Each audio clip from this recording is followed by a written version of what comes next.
जी मेरा फोटो है सुरेश का पहले रूंगा ये जे आपको है तो कुछ जगह नहीं गई जगह यही है साहब उसे अपनी याद है ले कैसे क्या भाई मम्मी को है और जी उमा को है। सोचिए अगर किसी बच्चे को अपने पिछले जन्म की पूरी यादें हों, यहां तक कि किसने उसकी हत्या की, कैसे और क्यों, ये सिर्फ एक कहानी नहीं है, ये हकीकत है। भारत का सबसे रहस्यमयी पुनर्जन्म केस। टीटू सबसे छोटा बालक है मेरा। 2.5 साल की उम्र में ये बालक ये बताता था कि मेरी माँ का नाम राजकुमारी है, मेरी बहू का नाम उमा है, मेरे पापाजी का नाम चंदा भारती है। तो हम लोग इस पे शक करते थे, हम पूछते थे कि हम कौन हैं, तो ये बताता था कि हम तुम्हारे घर के नहीं हैं।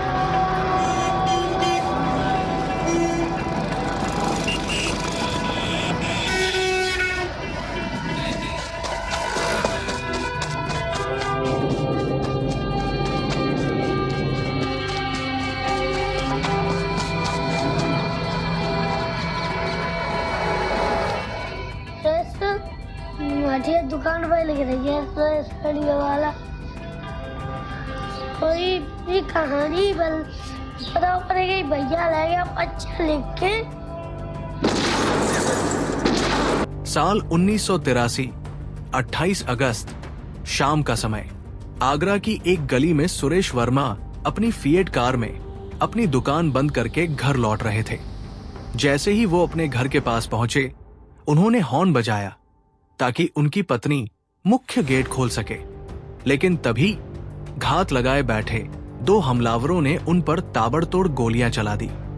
एक गोली सीधे उनके सिर में लगी और उन्होंने मौके पर ही दम तोड़ दिया। तो खोल दे भाई तो बैठ गए कोने खाली मार गए।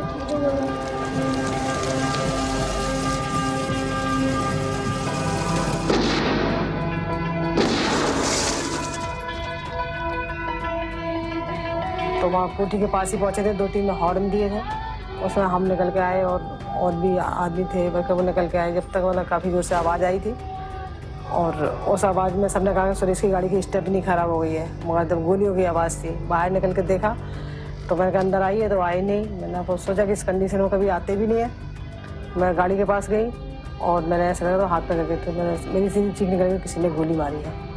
12 दिसंबर 1983 आगरा से महज 13 किलोमीटर दूर स्थित बांद गांव में टिटू सिन्हा का जन्म हुआ, लेकिन किसी को अंदाजा भी नहीं था कि ये कोई आम बच्चा नहीं था। जब टिटू सिंह सिर्फ 2.5 साल का था तभी से उसने ऐसी बातें कहनी शुरू कर दी जो रोंगटे खड़े कर देने वाली थी। वो बार बार एक ही बात दोहराता, मेरा नाम टिटू नहीं, मैं सुरेश वर्मा हूं। वो कहता कि उसका घर आगरा में है और वहां उसकी एक दुकान भी है, सुरेश रेडियोज। लेकिन ये कैसे मुमकिन था? एक छोटे बच्चे को अपने पिछले जन्म की यादें कैसे हो सकती थी? और सबसे भयावह बात, उसे अपने कत्ल की हर एक बात याद थी।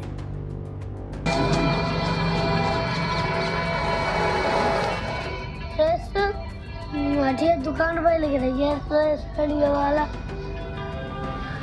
कोई भी कहानी पता पड़ेगी भैया लाएगा अच्छा लिख के। अब जितनी जन्म की बात बता रहा हो तो अब ये दुख तो हमारे भयो ना हो, हमें तो अच्छा लगे कि क्या कहते हैं जी हमारे यहाँ आएगो अच्छे घर को, हमारी भी अच्छी परिवर्तन हैगी तो भी आना जाना बोलते रिश्ता बनेगा हमारा। जी बोले मम्मी, हम बोले जाते मैंने कही बेटा तुम कहा कहते हैं हमारे यहाँ पैदा भई हो जन्म लेके आई हो, फिर बोले मम्मी आपको धोखा दे के नहीं जाऊंगा मैं, मेरे यहाँ मैंने तुम्हारे यहाँ जन्म लो है तो मेरे तो कहा कहते तुम माँ बाप हो और भी माँ बाप।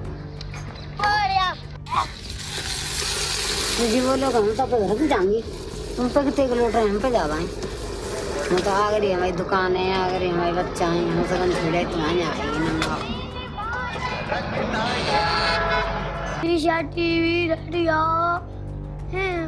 वीडियो सोचिए इनकी दुकान है वो। मेरी और साहनी भाई कोठी मेरी है। कपूरा भाई पहले ले ले, कपूरा भाई ने छुड़ांगो रानी भाई कोठी है, साहनी कपूरा भाई है। अब लग रहा हूँ।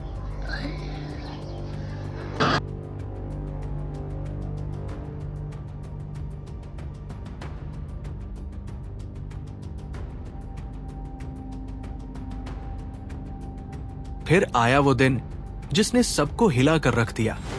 टिटू के बड़े भाई को उसकी बातों पर शक हुआ, लेकिन क्या पता था कि सच्चाई इतनी डरावनी होगी।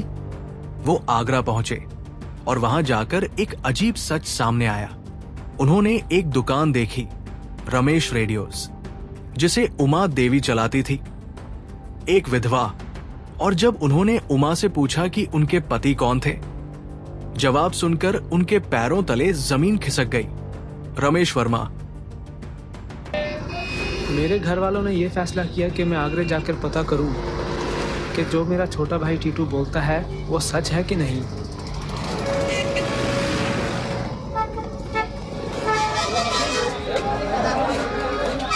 सुरेश रेडियो की दुकान मुझे वहाँ मिल गई और वो वाकई एक विधवा उमा की थी जिसके पति का कुछ साल पहले खून हो गया था और उसके 2 लड़के भी थे जैसे टीटू बताता था।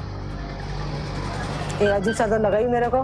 फिर मैंने कहा लगा के चलो देखे बातें क्या हुई, कैसे हुई, क्या करना है, चलना है, सोचते रहे। फिर घर गई मैं शाम को। मैंने फिर पेरेंट्स लोगों से कहा कि ऐसे ऐसे बात है। वो लोग बोले कि चलो सुबह ही चलते हैं। सुबह 7 बजे गई वहाँ। टिटू की कहानी पर शक करने वालों के लिए सबसे बड़ा झटका तब लगा जब पैरासाइकोलॉजिकल रिसर्चर्स ने एक भयानक राज उजागर किया।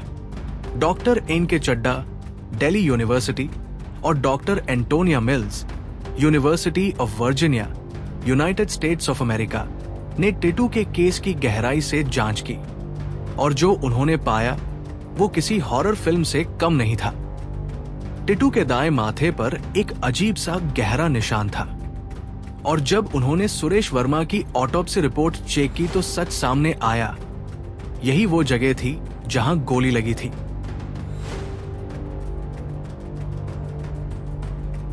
जिसे दुनिया आग की लपटों में समर्पित कर चुकी थी, वो लौट आया, पर इस बार एक मासूम बच्चे के रूप में, अपने ही हत्यारों से इंसाफ लेने। जब टिटू ने आगरा की अदालत में गवाही दी तो जज से लेकर पुलिस तक सन्न रह गए। उसने हत्या की पूरी कहानी बताई, कैसे 2 लोगों ने उसे गोली मारी, कैसे खून में लथपथ उसका शरीर गिरा और कैसे उसकी आंखों के सामने सब अंधेरा हो गया। जब पुलिस ने जांच की, हर बात सच निकली। दिल्ली यूनिवर्सिटी के प्रोफेसर ने कहा, पुलिस इन्वॉल्वमेंट की वजह से ये अब तक के सबसे सटीक पुनर्जन्म के मामलों में से एक है।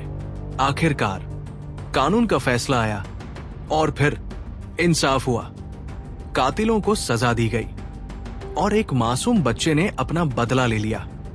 अब सवाल यह है, क्या इंसान सच में मरकर भी लौट सकता है या फिर ये सिर्फ दिमाग का एक खेल था? आप क्या सोचते हैं? हमें कमेंट में बताएं और सब्सक्राइब करें क्राइम फाइल्स हिंदी, क्योंकि ऐसी कहानियां अभी खत्म नहीं हुई।